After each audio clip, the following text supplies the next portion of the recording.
It don't make sense without applying the lens. So I applied to the wide angle as well as the microscopic lens to a couple of Buffett indicators today. We all know the first Buffett indicator, everyone in markets knows, it's the number of times market cap is of the GDP. But there's one more which I usually track. Mr. Warren Buffett always has a mantra of keeping about 20% at least of his net investable funds in cash. I mean liquid, either in liquid bonds or something like that.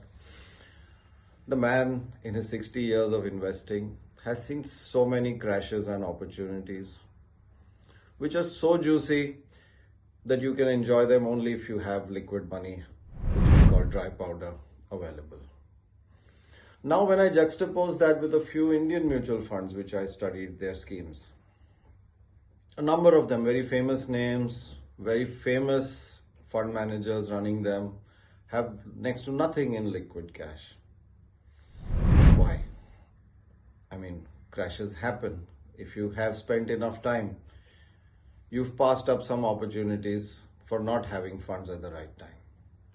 Yet, these great fund managers of India almost entirely invested with very little dry gunpowder when the time comes. The only reason I can think of is FOMO, the fear of missing out. The last 3 years have been so great for markets that it makes sense to be fully invested. It has always turned around within short periods. We've not had a long slide, not in years, it's always been in months. And FOMO makes them stay fully invested, but they are totally at contradiction with Mr. Buffett. I too am invested. I too have bought quite a bit in the last 2 months. November, December have been good for buying. But the percentage of money which you should have ready to invest in case it falls further from here, I've never compromised that. But many fund managers have.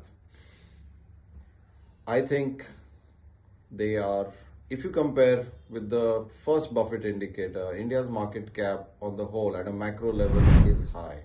There are chances. I don't say that it will crash, but there are many reasons.